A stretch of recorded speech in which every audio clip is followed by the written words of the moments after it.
जारी रहंदी जारी रहंदी।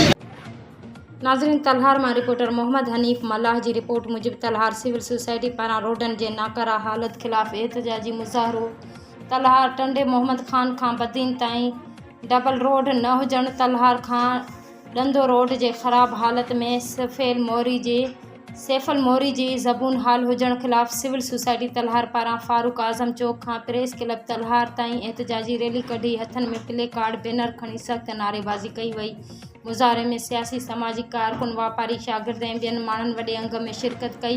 उन मौक़े ते एहतजाज कंदड़नि अॻवाननि फैज़ान शफ़ीक़ुर रहमान जमाली, मज़हर हुसैन कहेरी, अब्दुल समद जमाली, अब्दुल कुदूस समो, नासिर बलोच, वकास कुमार, रवि कुमार, सनाउल्ला समो ऐं ॿियनि जो चवणु हो त टंडे मोहम्मद खान खां बदीन ताईं डबल रोड न हुजण सबबि समय क़ीमती इंसानी जानियूं ज़ाया थी चुकियूं आहिनि। केतिराई घर उजड़ी विया, अनेक माण्हू माज़ूर बणिजी विया आहिनि एक्सीडेंट जे कारण। जॾहिं त तलहार खां डंदो रोड जे नाकारा हालत में सैफल मोरी जी ख़राब सूरतहाल सबबि हज़ारे माण्हुनि खे रोज़ानो सख़्त ॾुखियाईनि खे मुंहुं ॾियणो पवे थो। मुज़ाहिरीन आला अख़्तियारनि खां मुतालबो कयो त फौरी तौर ते बदीन डबल रोड जी तामीर, तलहार डंदो रोड जी मरम्मत ऐं सैफल मोरी जी बहितरी लाइ क़दम खंया वञनि। ॿी सूरत में एहतजाज जो दाइरो वधायो वेंदो।